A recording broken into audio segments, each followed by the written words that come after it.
Bob, why wake? Hey, good morning. This is the 5 a.m. Master Scrum Show, and I am Greg Master, Scrum Master and Agile Coach. It is about 8:38 a.m. on a Tuesday, and this is our 549th episode of our show about Agile and Scrum in a practical and tactical way, bringing value to the customer without going crazy and how many hours we work. Though last night I did a lot of craziness, and I'll talk about that a bit. And then getting home to your family and friends and having a little fun. Maybe you can have some fun. So, two topics today, and I'll tell you about my story from last night too. Talk about Team of One, care of Duncan Maddox. He put up a post on LinkedIn and made me think about it, and made me want to talk about it more than read all of my thoughts on his LinkedIn post. But I did comment and share with him so he can get some more creds on his connections and visibility of his good posts. Good thoughtful questions. He has lots of good stuff out there. And then I want to talk about direct messaging and being direct and to the point with what we say and why, right? So, first off, just sorry I'm late. I had to go to my parent. I had remote working, starting a new job. I had to go to because I live in the city, and there's no way I'm getting my laptop shipped to the city, because if you ever see the UPS and Amazon people and FedEx people, they just leave the packages at the door, take a picture, and go away. A lot of them don't even knock. So I got people walking up and down my streets of Philadelphia. That package would be gone in 2 seconds. It would take me another month to get it. So I had to go to my parents last night. I didn't go home until about 12 o'clock. And that goes to working too late. And I'm sitting there watching some videos on a laptop from the new company I'm supporting. I was watching, actually kind of fell asleep watching the video. I'm like, whoa, I'm asleep. I better go to bed. It was a late night. So it was tough getting up this morning and waking up. I'm still trying to wake up. My eyes are not awake yet.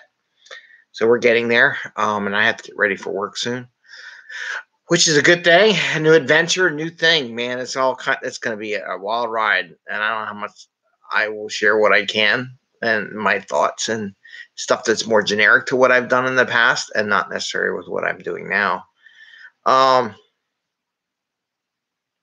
So the two topics. One, can there be a team of one on Scrum? And here's my thoughts. Besides the fact that I talk to myself, and there's a lot of me, myself, and I, so that I have a team of three here all the time. When I say we, if you ever see we comment, let us know what you're thinking. The us is me, myself, and I. That's the us. So I can pick on myself all the time about doing a Scrum Team 1. But in reality, it's a waste of time. Can you do Scrum? Let's think about it. We have a sprint planning, right? We have daily Scrum. Planning you can do. Daily Scrum, I don't know who the hell you're going to talk to but yourself, so there's no real interchange. Just looking at your day, which we can do. That's a good thing to do. Sprint review. Not sure that would work because there's no one to review it but yourself, so you already know it's there. We can have a review with your family. I don't know. With your customer, maybe, if you make something. And then, retrospective. You can have a retrospective with yourself. I think we do that every day. I do that every day. Theoretically, yes, but it's a waste. Waste of putting all the framework. You can just do Kanban. You can do Proto Kanban, like my Proto Kanban board for what I'm doing. Just track, make sure I'm not doing too many. That's perfectly fine. And in the Proto Kanban, again, you can reward every day. You can plan what you want. You can maybe review what you did with your customer. Yes, but having a team of one makes no sense. Scrum is for complex solutions where you need more than one person's feedback in it. And if I were to put all the documentation or organization for a team of one person, please shoot me, because it's a waste. Because what if I want to go on vacation? I can't. Never. And that's the talk we talk about. A team of one, that one person will never be allowed to ever go on vacation. And that's one of the things we talk about, going home to your family and friends. So that's why I wanted to mention that the team of one is a waste, a lot of muda, and that activity, a lot of overhead for something. I mean, you can use Kanban, do a proto Kanban, which is not real Kanban, but it's like a personal Kanban. It's called proto Kanban, and manage what you're doing as an individual, and they'll be fine. And you can share your customer. There's lots of failure for having teams of one. There's no redundancy. There's no one to check your work. There's no one to compare stuff with and check as you go. And it's kind of like your own stove, your own chimney, your own stovepipe, whatever, your own world. So it kind of defeats the purpose of working with other people to produce better product. But you can use Scrum, but it's not a team, right? There's no team of one. Anyway, so that was my thought on that, and I want to thank Duncan Maddox for posting that and making me think about that this morning. Because to be honest with you, I was up till 1 o'clock in the morning. And my brain's kind of fried right now. So that was a good topic. So it got me fired up, and I was commenting some other ones too. All right. So the other one that got me today, and this, which is good. I didn't have anything in it, but it's a good one. Direct messages.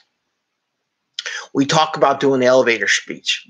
Did a couple shows on the elevator speech. 2 incidents the other day just remind me of this direct messaging and what's wrong with it. Why can't we do it? I'm big on not wasting time. Not to be, you don't be a jerk about it, but like, for example, my old boss, who I left the old company, so I can talk about them now, because I wasn't too happy anyhow. So he had called me the other day, and I think we talked about this in offboarding. And I said, save a copy of your, I don't know what I do with it, of your receipt for when you ship your computer back. That way you always have that record. So he calls me the other day. He's very conflict avoidance kind of guy. Can't handle conflicts. Doesn't know how to do it. Doesn't know how to talk directly. And when he has bad news or has to question you, he has to come up about 80 million ways to get there. So his question to me was, did you get your computer box? Okay. You're just asking me if I got my computer box because you can't have the conflict or ask the question, the simple question, hey, Greg, by any chance, did you ship your laptop back to the company? That's a legit question. You don't need to ask all those other questions around it because that is a perfectly fine. Maybe I forgot. And I say, oh, yeah, hey, thanks. I'll ship it out tomorrow. That's okay. It's okay. So it's a direct question. It's like my so that's one form of not having the direct message where it's okay to say, hey, Greg, did you ship your laptop up? Yeah, I did. Did you get the comp? I mean, that's a very succinct. Having that question, did you get your box? Why are you asking me if I got my box? You know, I could have told you I never got a box to ship it, and then I would have answered your question, right? It's very direct. It's very to the point, and we're done with the conversation. We move on. I sent a copy of my receipt via text message so that he would leave me alone because it ain't my fault anymore. It's theirs. So the other one is a direct message with my wife last night. I talk about the wife, right? Got to talk about the wife because she never watches this show anyhow. She doesn't know nothing. So last night at dinner, my wife had a long day. Someone tried to hack in the Zoom account for our Girl Scout troop. I had to go help. That's why my day was so long. I never got out of the house until late. Because I had to document it, send it to Zoom, get all that stuff in, and try to set it up and work with her on how to do the password change. We're going to change out all the Zoom and do some messaging with the group. We're going to change all the passwords. So she's doing that, and she ate late. She was eating dinner. My son comes up and says, Mom, I want dessert. One, I like that. The attitude, I would have been like, you're going to die. The good thing I wasn't here.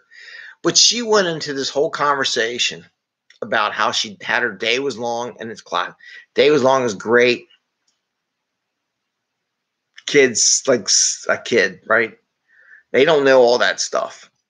The direct answer should have been, I'm eating my dinner. When I am done my dinner, then we'll talk about dessert. But don't interrupt me when I eat my dinner. That's the direct answer. All that other stuff, where you are, what you've been doing, the other person doesn't know that. Would it be nice for them to understand that? Yeah, But when you're trying to teach somebody something, it's like, because how about if my day, I didn't have all this stuff and I'm eating dinner and my kid comes in and says, hey, I want dessert, right? Her message, it didn't help him understand the rules are when someone's eating, do not disturb them and wait your turn and be patient, right? Because maybe I had a beautiful day. Maybe I have a wonderful day. So you see how the directions, like, it's great that you want them to understand, but you lose the message, the direct message that they need to learn in the conversation. That's why we do elevator speech. We need a direct, succinct message. We can tell them the whole story and everything going, how I got this. And it's like, no, I just don't have access to my computer. We just need to fix it. I can tell you all the things I tried, but that's the beauty of a direct message. And it's okay to have a direct message. And it's okay because if you don't do it, they'll lose it. They won't see because you're putting too much information like I'm doing in this conversation. I'm not awake yet. Anyway, I want to wish you all a great day. I hope you enjoyed the conversation, the message. And again, I would like to thank Duncan Maddox for giving me an idea. Someone else gave me an idea, but it's going to take me a while to figure that one out. And I want to figure out how I want to debate it. It's a really good topic in LinkedIn. So have a great day. Give us a thumbs up. I'll try to send out some morning thing. I want to get the dog to howl. Where's my bell? Ring the bell if you like the show. And happy scrumming. Enjoy your Tuesday or Wednesday, depending on what you're doing. All right. Take care. Bye.